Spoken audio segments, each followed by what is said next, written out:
उत्तर जिला अध्यक्ष AIM पूर्णिया। जी sir, अभी जो एक खाड़ी पुल का मामला सर जोरों पर है सर, उसके बारे में थोड़ा सा आप स्पष्ट रूप में बताइए। देखिए, खाड़ी पुल का मसला ये नया मसला नहीं है जी आज लगभग 9 सालों से ये मसला जो है लटका हुआ है जी और ये प्रधानमंत्री कोष से ये पुल पास हुआ था। जी मरहूम मौलाना असरारुल कासमी साहब उस समय MP थे जी और उनके इंतकाल के बाद ये जिम्मेदारी उस समय वहाँ के जो MLA थे वो जलील मस्तान साहब थे।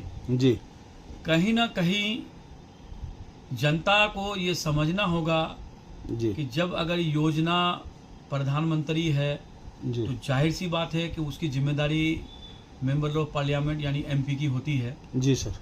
कहीं ना कहीं जो मौजूदा वक्त में MP रहा, चाहे उस वक्त से लेके अभी तक लगभग वहाँ के जो MLA रहे वो कांग्रेस के रहे और मौजूदा वक्त में या उस वक्त भी जो MP थे वो कांग्रेस के रहे। जी जाहिर सी बात है कि कोई योजना सैंक्शन होता है तो वो उसमें पैसा आ जाता है उस योजना के लिए, तब वो योजना शुरू होता है। उसमें काम भी लगभग 95% हो गया। थोड़ा सा काम आगे अप्रोच बना करके उसको नदी को चीर करके उसको पुल के नीचे लाना था, जो कार्य कराने में असफल रहे मौजूदा वक्त के MP।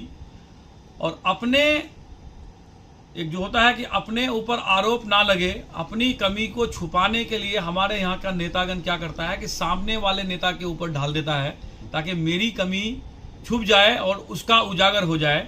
मैं आपके माध्यम से मैं आपका बड़ा शुक्रगुजार हूँ कि आप लोग छोटी छोटी न्यूज़ हो या बड़ा बड़ा न्यूज़ हो, आप लोगों के माध्यम से ही हम लोग जनता से जुड़ पाते हैं और जनता को इसकी जानकारी आप लोगों के माध्यम से ही हो पाता है, वरना बड़े चैनल वाले ये छोटे छोटे इलाकों में तो आते नहीं हैं। इसीलिए मैं आपका फिर से शुक्रिया अदा करता हूं कि आप लोगों के माध्यम से हम अपनी बात आगे तक पहुंचाने में कामयाब रहते हैं। मैं आपको बता दूं कि अभी कुछ टाइम के लिए महागठबंधन की सरकार भी रही थी, उस समय भी अगर, क्योंकि उस समय मैं बता दूं कि MIM से 5 विधायक जीते थे, उस समय वो 4 विधायक उस सरकार का हिस्सा भी थे।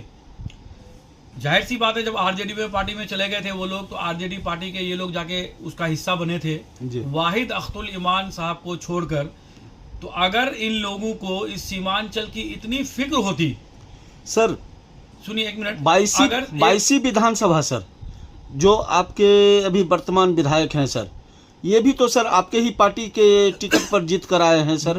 मैं वही कह रहा हूँ कि हमने, हमारी पार्टी ने, हमारी पार्टी के वर्करों ने अवाम को ये मैसेज दिया था कि हम लोग कुछ अलग करके दिखाएंगे। उसी बुनियाद पर यहाँ की अवाम ने 5 विधायक जिताया।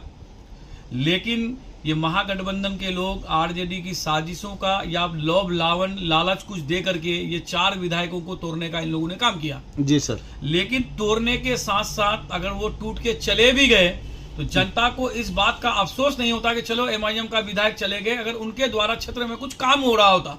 लेकिन क्षेत्र जो है हमारा वही त्रासदी से आज भी झेल रहा है जो 5 साल पहले 10 साल पहले झेल रहा था। तो जाहिर सी बात है कि इनके पार्टी छोड़ के RJD में जाने से भी इलाके के लोगों को कोई फायदा नहीं हुआ और उनको सिर्फ इसलिए जाना पड़ा क्योंकि MIM के जो वर्कर थे, MIM के पार्टी के जो आला पदाधिकारी थे, वो उनसे हिसाब किताब लेते थे कि भाई क्षेत्र में इस तरह की समस्या हो रही है, आप लोग कुछ कर क्यों नहीं रहे?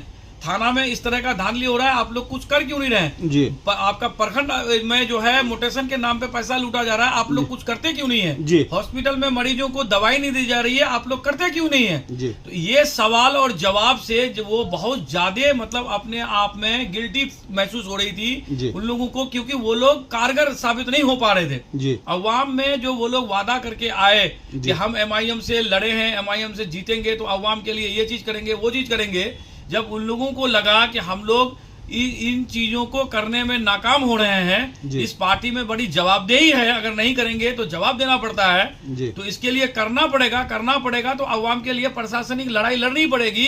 ये लड़ाई से बचने के लिए सिर्फ इन लोगों ने पार्टी छोड़ा ताकि ऐसी सरकारी पार्टी में हम चले जाएं, उस पार्टी के नाम पे यहाँ की अवाम हम लोग को वोट दे दे और क्षेत्र के विकास से कोई लेना देना ना पड़े। इस वजह से ये लोग ऐसी डर से सिर्फ भाग करके पार्टी छोड़ के गए हैं।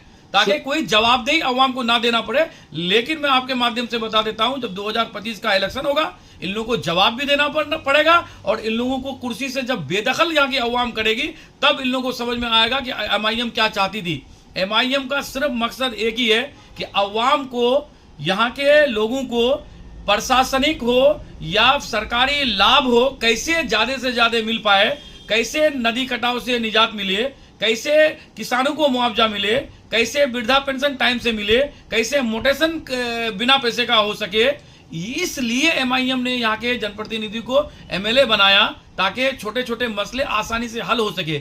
ये लोग जब मसले को हल कराने के लिए दमखम लेकर के आगे नहीं बढ़े, ये लोग सोचा कि कोई ऐसी सरकारी पार्टी में चले जाते हैं जहाँ जवाबदेही नहीं देनी पड़े। यही कारण है जो ये लोग पार्टी को छोड़ के गए। और मैं बता दूं, खारी पुल का अधूरा रहना सरासर यहाँ की जनप्रतिनिधियों की लापरवाही है, क्योंकि लगभग 2 साल का वक्त गुजरा जो महागठबंधन की सरकार थी, और पूरे सीमांचल इलाके में मैं बता दूं आपके माध्यम से कि चाहे जितना भी मौजूदा MP हो या MLA हो, अख्तुल ईमान को छोड़ करके सारे लोग महागठबंधन का हिस्सा थे। क्या सारे लोगों ने अगर रोड जाम किया होता या विधानसभा में जाके धरना दिया होता, क्या आपको नहीं लगता है कि ये 2-3 साल जो गुजरा उतने बीच में ये खारी पुल आपका नहीं बनता? आराम से जरूर बनता। इन लोगों की सोच की वजह से ये खारी पुल आज तक नहीं बन रहा है। और यहाँ की अवाम लगभग जान चुकी है कि जो अख्तरुल ईमान अकेले किया, यहाँ का मौजूदा वक्त का सांसद और MLA आज तक इतनी लड़ाई नहीं लड़ पाया जो 3.5 साल में जनाब अख्तरुल ईमान साहब ने लड़ा। यही लड़ाई का कारण है, क्योंकि अधूरा काम को पुनः चालू कराना बड़ा मुश्किल होता है। इस मुश्किल वक्त में भी आप देखिएगा, मैं आपके माध्यम से बताया, और खारी पुल है, ये दोनों योजना कंबाइंड सैंक्शन हो चुका है। किसी वक्त भी जो है ये योजना का जो है शिलान्यास होगा। और अब पुनः जाहिर सी बात है, बरसात का टाइम आ गया, सैलाब का टाइम होगा, काम तो चालू हो नहीं सकता है। अब सैलाब के बाद ही काम चालू होगा। बिहार सरकार ने इसको मंजूरी भी दे दी है, लेकिन यह है कि अब उसके लिए वक्त लगेगा।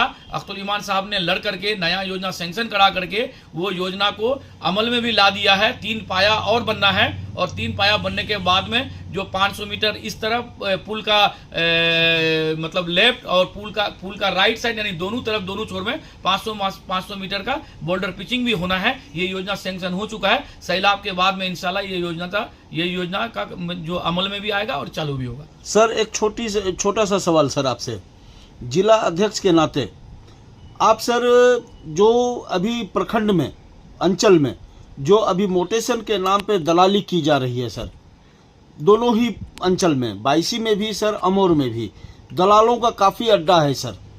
मोटेशन के नाम पर लोगों से अवैध रूप से उगाही की जाती है, इस पर आप क्या कहेंगे सर?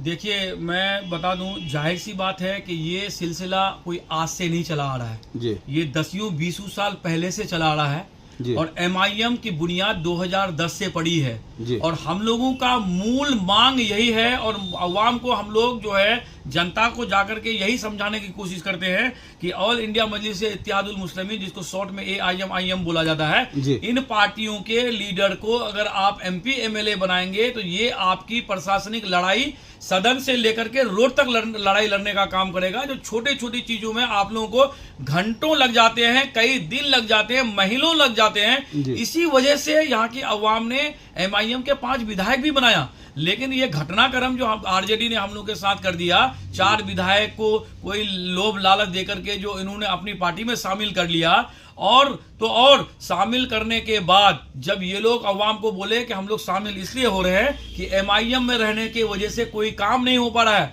हमारी बात नहीं सुनी जा रही है, ये इल्जाम लगा करके इन्होंने पार्टी छोड़ा।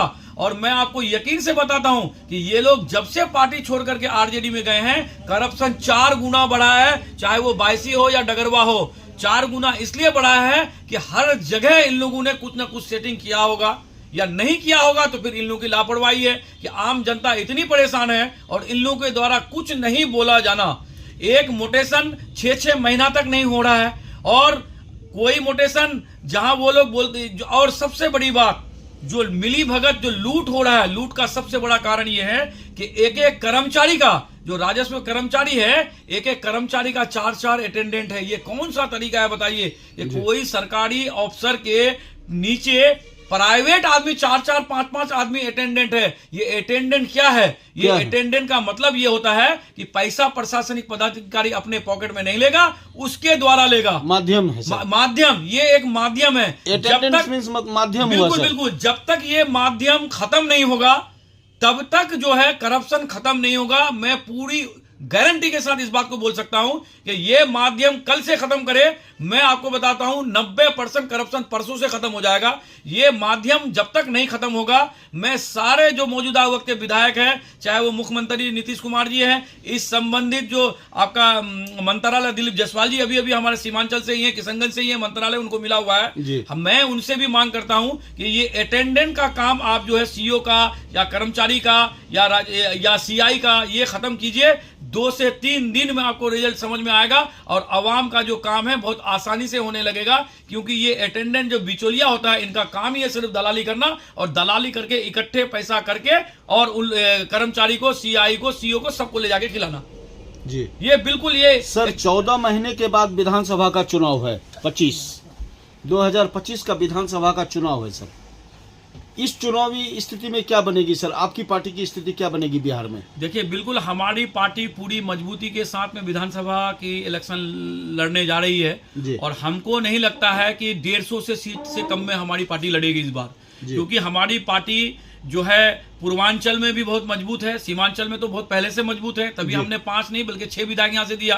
किशनगंज भी हम लोग जीते थे, बेशक हार गए थे, लेकिन वहां से भी विधायक हम लोग थे। तो कहीं ना कहीं हम लोग जो 6 विधानसभा जीते थे, तो जाहिर सी बात है कि अवामों में, जनता में उतना ही मोहब्बत, उससे बढ़ चढ़ के मोहब्बत है। अगर ये मोहब्बत नहीं होती तो जनाब अख्तरुल ईमान साहब जहां 19 में 3 लाख से भी कम लेके आए थे वोट, इस बार हम लोगों ने एमपी इलेक्शन में 3,10,000 वोट लिया है। तो जाहिर सी बात है कि अवाम में बेदारी है और इस बेदारी को हम लोग जो है विधानसभा में भुनाएंगे और पूरे बिहार में जो हम लोगों ने संगठन बहुत मजबूती से बनाया हुआ है। अभी आपको बता दूं कि बहुत बड़ी जिम्मेदारी हम लोगों ने राणा रणजीत सिंह जी को दिया हुआ है, जो शिवहर से अभी लोकसभा उम्मीदवार रहे थे, उनको बड़ी जिम्मेदारी मिली है। तो हमारे पार्टी में राजपूत भी है, हमारे पार्टी में आपका जाकर के पिछड़े वर्ग के भी लोग जुड़े हुए हैं। अभी हमने सभी वर्ग के लोग जुड़े हुए हैं। दीनानाथ पासवान जी को हमने अभी गोपालगंज से लड़वाया था, जो कि 26-27 हजार वोट भी लाए थे। तो जाहिर सी बात है कि ऐसे लोग जब अपनी उम्मीदवारी विधानसभा के तौर पर जब मार्केट में आएंगे तो इंशाल्लाह वो एमएलए के रूप में आपको विधानसभा में देखने को ऐसे लोग मिलेंगे। तो हम लोग बिहार में पूरी तैयारी के साथ आने वाले 2025 में इलेक्शन लड़ेंगे। और आपके माध्यम से मैं बता दूं कि 22 से मैं भी अपनी उम्मीदवारी पेश कर चुका हूं और हो सकता है कि 22 से मैं भी उम्मीदवार रहूं, और आपका दुआ और अगर सपोर्ट रहा तो इंशाल्लाह विधानसभा में भी जैसे आपके मीडिया के सामने गरज रहा हूं, उससे कई गुना मजबूती के साथ अवाम का मसला को लेकर के विधानसभा में भी लड़ाई लड़ने का काम करूंगा। जी, धन्यवाद।